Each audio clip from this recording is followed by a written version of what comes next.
Di Indonesia, isu penghinaan agama selalu menimbulkan gelombang besar.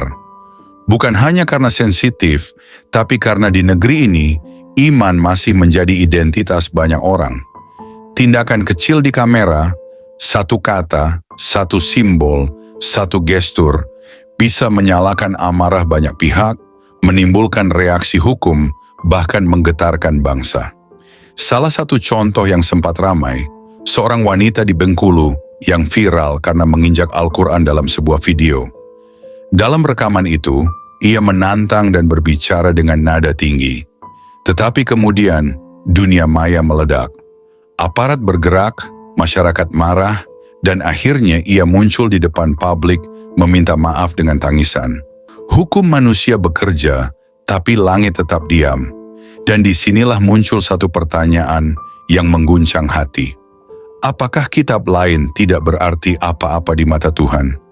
Ataukah seperti yang dikatakan Alkitab, hanya firman yang keluar dari mulut Allah yang hidup dan berkuasa untuk menegur dan menghakimi? Sebab Alkitab berkata dalam Ibrani 4:12, sebab firman Allah hidup dan kuat, dan lebih tajam dari pedang bermata dua. Ia sanggup menembus sampai memisahkan jiwa dan roh, sendi-sendi dan sumsum. Ia sanggup membedakan pertimbangan dan pikiran hati. Firman yang hidup bukan sekadar tulisan tangan manusia. Dan ketika seseorang menghina Injil, ia tidak sedang menantang kertas atau huruf, tetapi menantang Tuhan yang menulisnya melalui Roh Kudus. Kita bisa melihat banyak yang berani menghina Injil, mengolok-olok Yesus, menertawakan salib, bahkan menantang Tuhan secara terbuka.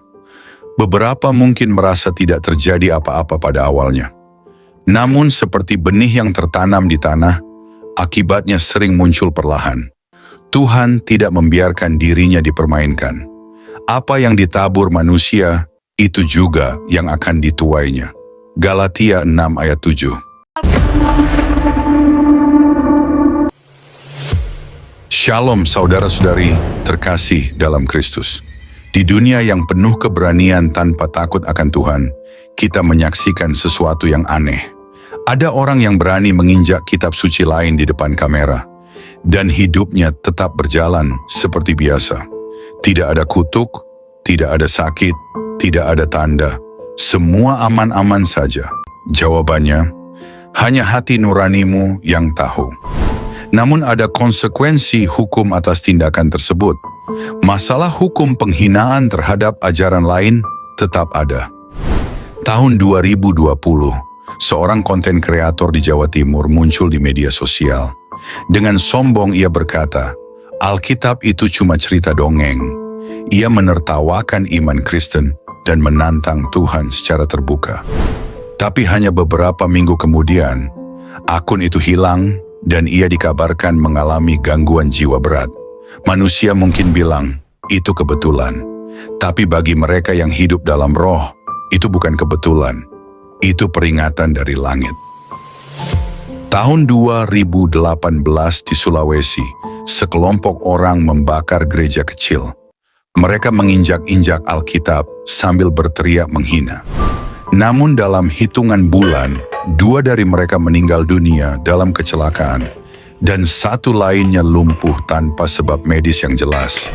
Tak ada manusia yang membalas, tapi Tuhan sendiri turun tangan membela firman-Nya. Tahun 2017, seorang penyiar radio di Medan sering menjadikan Injil bahan olok-olokan.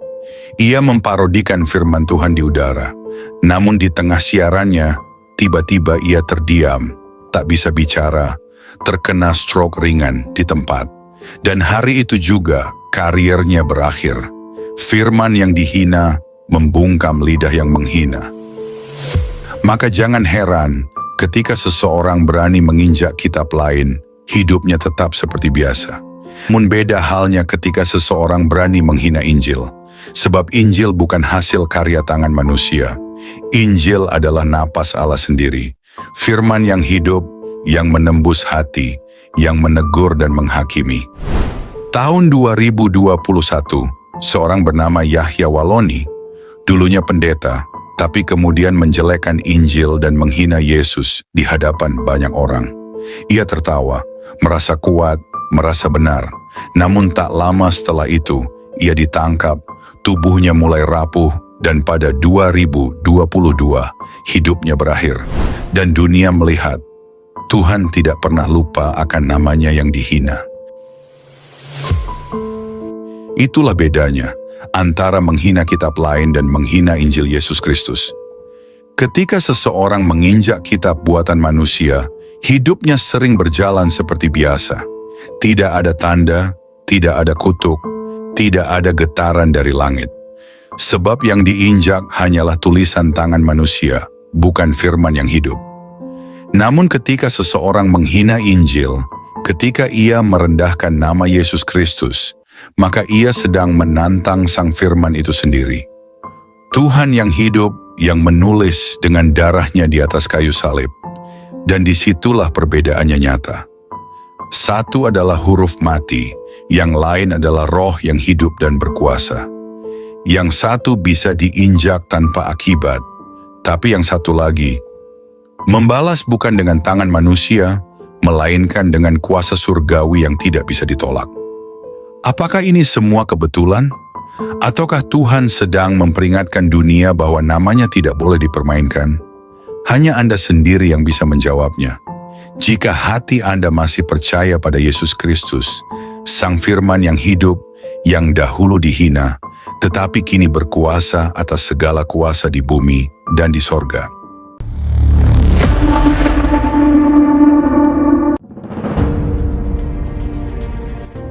Saudara-saudari terkasih dalam Kristus, ada sesuatu yang sedang terjadi di dunia rohani yang tidak bisa dilihat oleh mata manusia. Sesuatu yang perlahan, tapi pasti, sedang bergeser di bumi. Kita hidup di masa ketika banyak orang menertawakan nama Yesus, menjadikan salib bahan ejekan, menyebut Injil hanya sebagai cerita lama yang tak relevan. Namun apa yang mereka tidak tahu adalah ini. Firman Tuhan tidak butuh pembelaan manusia. Ia hidup, ia bergerak, ia membalas, ia menegur, ia mendidik, dan ia menghakimi. Firman itu bukan sekadar kata yang dicetak di atas kertas, tapi napas Allah yang menembus sampai ke dasar hati manusia, menyingkapkan apa yang tersembunyi di kedalaman jiwa. Maka suara Tuhan memecahkan pohon-pohon aras. Tuhan memecahkan pohon-pohon aras di Libanon. Ia membuat gunung melompat seperti anak domba. Mazmur 29. Tuhan berbicara dengan cara yang tidak selalu dapat ditangkap oleh telinga, tetapi langit mendengarnya, bumi merasakannya, dan roh manusia gemetar karenanya.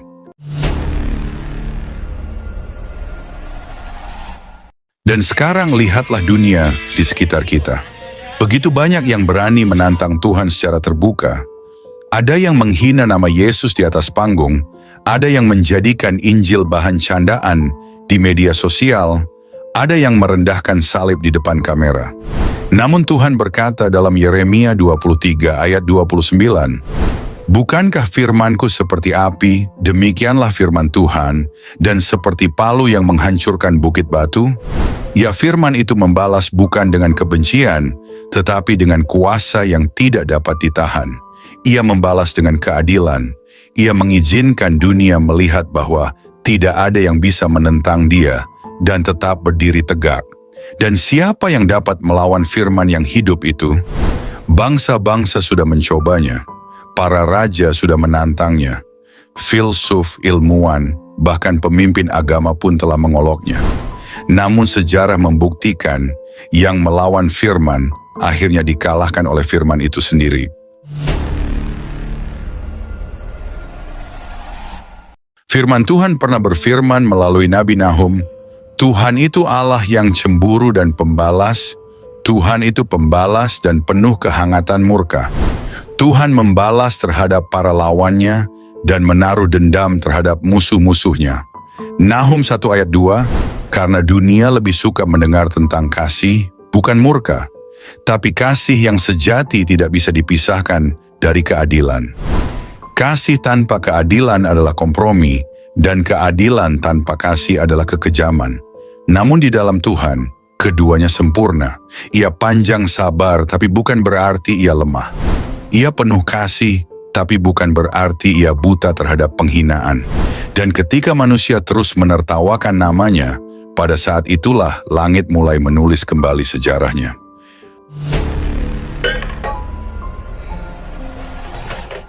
Saudara-saudari, apakah dunia sedang lupa bahwa nama Yesus lebih tinggi dari segala nama? Bahwa setiap lutut akan bertelut dan setiap lidah akan mengaku bahwa Yesus adalah Tuhan? Namun sekarang, banyak lidah yang digunakan bukan untuk mengaku, tetapi untuk menghina. Dan kepada mereka Tuhan berbicara melalui Hosea 8 ayat 12. Sekalipun aku menuliskan baginya banyak pengajaranku, semuanya itu akan dianggapnya sebagai sesuatu yang asing. Ya, dunia ini telah menganggap firman Tuhan sebagai sesuatu yang asing. Dan ketika firman dianggap asing, maka kehadiran Tuhan pun menjadi asing di tengah manusia. Lihatlah, begitu banyak bangsa yang dulunya diberkati, kini penuh kekacauan dan kehancuran. Mereka menolak Injil, dan kini mereka berjalan tanpa terang. Mereka menutup telinga dari kebenaran, dan kini mereka hanya mendengar gema dari kehampaan. Tetapi di tengah semua kegelapan ini, Tuhan masih memiliki umat-Nya yang tidak tunduk pada dunia. Umat yang masih menggenggam salib dengan air mata, yang masih percaya bahwa firman Tuhan tidak bisa dikalahkan. Kepada mereka Tuhan berkata dalam Maleakhi 3 ayat 16 dan 17, "Maka berbicaralah orang-orang yang takut akan Tuhan seorang kepada yang lain. Tuhan memperhatikan dan mendengarnya. Sebuah kitab peringatan ditulis di hadapannya bagi orang-orang yang takut akan Tuhan dan yang menghormati namanya. Mereka akan menjadi milikku, firman Tuhan semesta alam, pada hari yang kusiapkan untuk perbuatanku." Lihatlah janji itu. Bagi dunia, mereka hanyalah minoritas yang lemah. Tapi bagi surga, mereka adalah mutiara yang berharga. Mereka adalah saksi-saksi yang tidak akan dibiarkan Tuhan sendirian. Sebab Tuhan akan membela namanya sendiri. Ia tidak butuh tentara, tidak butuh kampanye, tidak butuh pembelaan politik. Ia hanya perlu berbicara sekali saja, dan seluruh bumi bergetar. Firman yang pernah dihina akan bersinar lebih terang dari sebelumnya. Nama yang pernah direndahkan akan dimuliakan di atas segala nama. Dan setiap lidah yang pernah menghinanya akan tahu bahwa Yesus Kristus adalah Tuhan atas segala sesuatu. Karena Tuhan akan bangkit untuk menghukum, untuk menegakkan keadilan di bumi. Yesaya 26 ayat 21. Maka jangan takut saudara-saudari dalam Kristus. Jika dunia menertawakan imanmu, jangan mundur. Jika mereka menghina Injil, jangan diam. Karena firman Tuhan tidak pernah gagal membela dirinya sendiri. Tuhan tidak perlu mayoritas untuk menunjukkan kuasanya. Ia hanya butuh satu hati yang setia, satu suara yang tidak mau kompromi, satu iman yang tetap berdiri tegak di tengah dunia yang goyah. Dan mungkin hati itu adalah hatimu hari ini. Jadi biarlah dunia berbicara. Biarlah mereka menertawakan Injil. Biarlah mereka merendahkan nama Yesus. Sebab pada akhirnya, ketika semuanya runtuh, ketika semua nama besar lenyap, hanya satu nama yang akan tetap berdiri, Yesus Kristus. Firman yang hidup, Alfa dan Omega, yang dahulu, sekarang, dan selama-lamanya.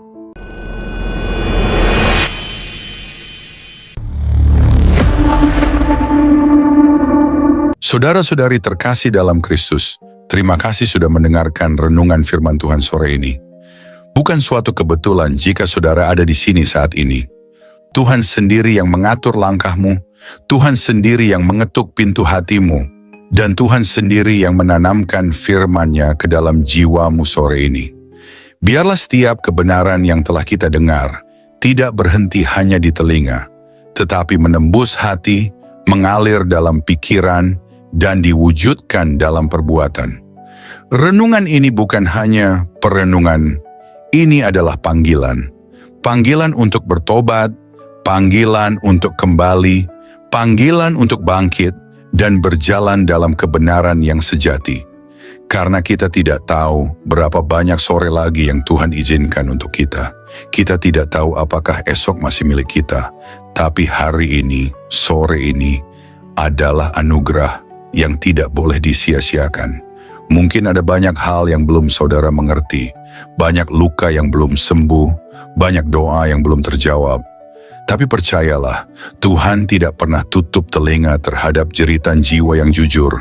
Dan tidak pernah tutup mata terhadap air mata yang jatuh dalam diam. Tinggallah dalam kasih-Nya, berjalanlah dalam terang-Nya, dan peliharalah imanmu sampai akhir.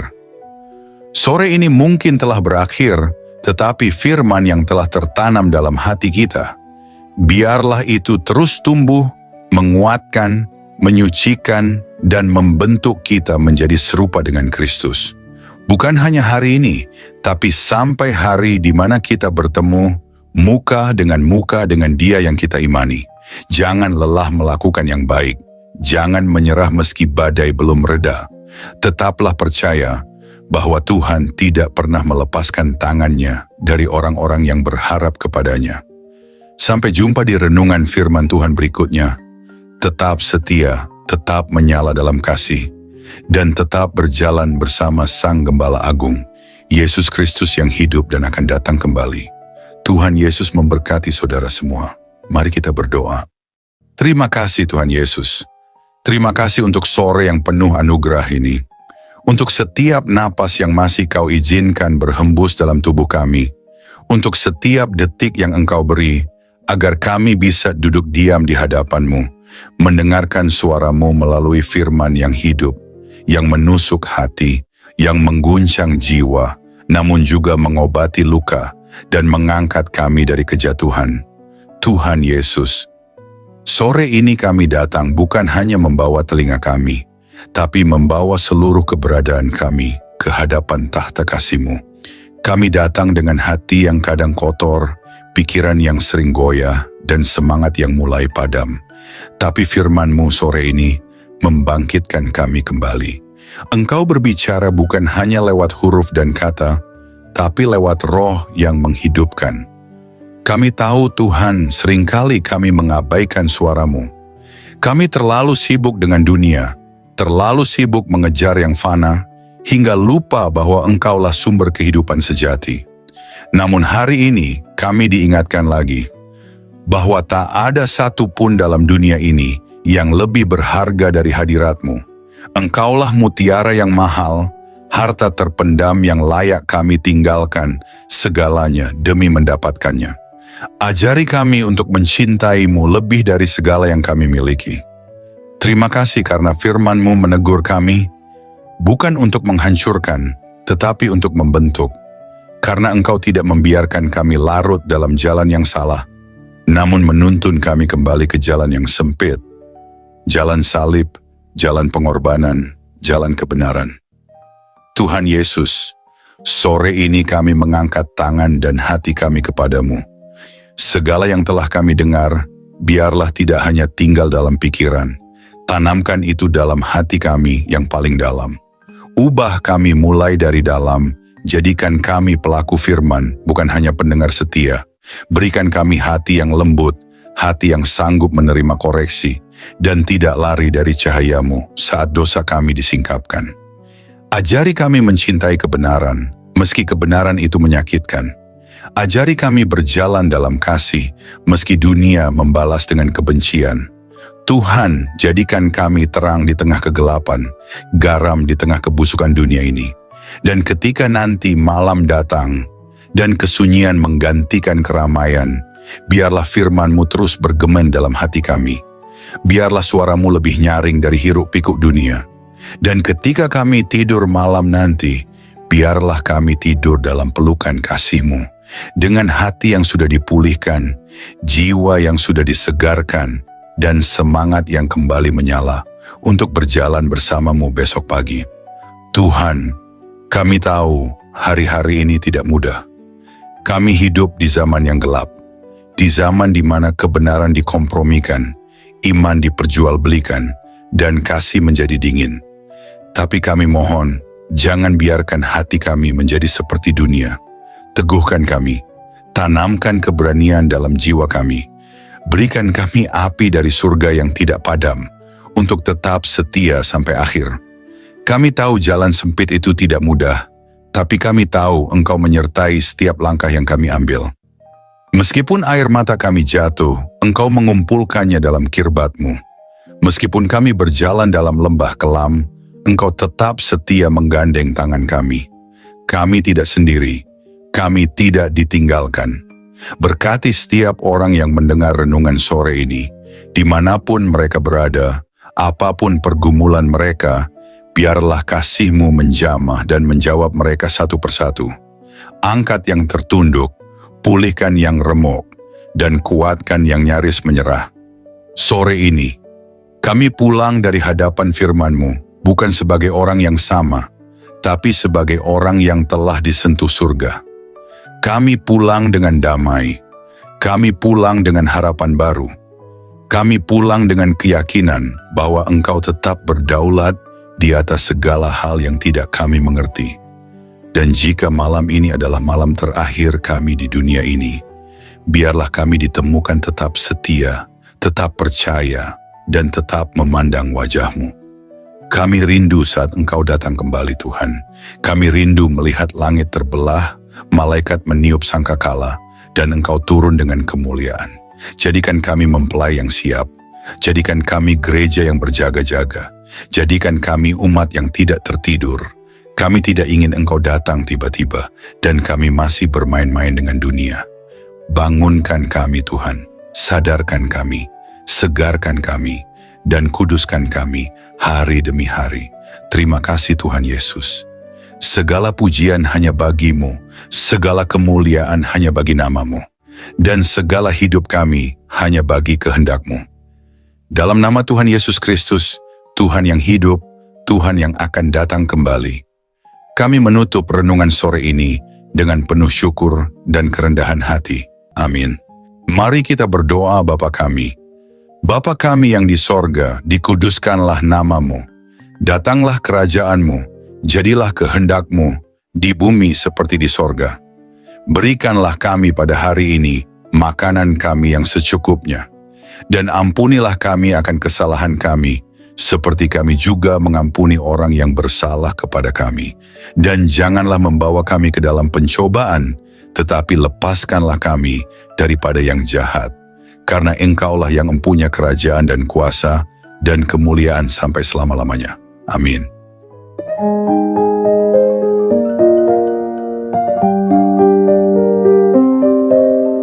Saudara-saudari terkasih dalam Kristus, terima kasih banyak atas kesetiaan saudara-saudari mengikuti renungan firman Tuhan sore ini sampai selesai.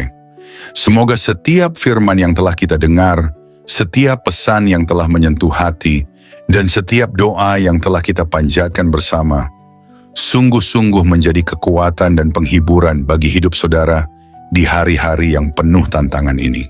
Kiranya firman Tuhan hari ini menanamkan keberanian dan keyakinan dalam hati kita semua, bahwa tidak ada keadaan yang luput dari kuasa Allah. Dalam kegelapan dunia yang semakin pekat, marilah kita tetap menjadi terang yang memancarkan kasih, kebenaran, dan pengharapan yang hanya datang dari Tuhan. Jangan pernah menyerah, sebab Tuhan berjalan bersama kita, menuntun langkah kita, dan membukakan jalan saat kita merasa terjebak dan buntu. Ingatlah bahwa di setiap pergumulan ada pertolongan Allah yang siap datang, dan dalam setiap tangisan ada penghiburan yang dari surga. Kami mengajak saudara-saudari untuk terus membagikan berkat ini kepada orang-orang yang membutuhkan. Jangan ragu untuk like, subscribe, komen, dan bagikan renungan ini. Dengan begitu, berkat firman Tuhan dapat menyebar luas, menjangkau lebih banyak jiwa yang haus akan kasih dan kebenarannya. Teruslah teguh dan kuat dalam iman, jadilah saksi hidup yang membawa damai dan sukacita dari Kristus dimanapun saudara berada. Jangan lupa untuk tetap membuka hati dan pikiran dalam setiap renungan berikutnya, karena Tuhan masih punya banyak firman yang luar biasa untuk diberikan kepada kita. Sampai bertemu lagi di renungan firman Tuhan sore berikutnya, dengan harapan dan doa agar Tuhan selalu menyertai langkah saudara-saudari semua, melindungi, memberkati, dan menguatkan dalam setiap keadaan. Tuhan memberkati, amin.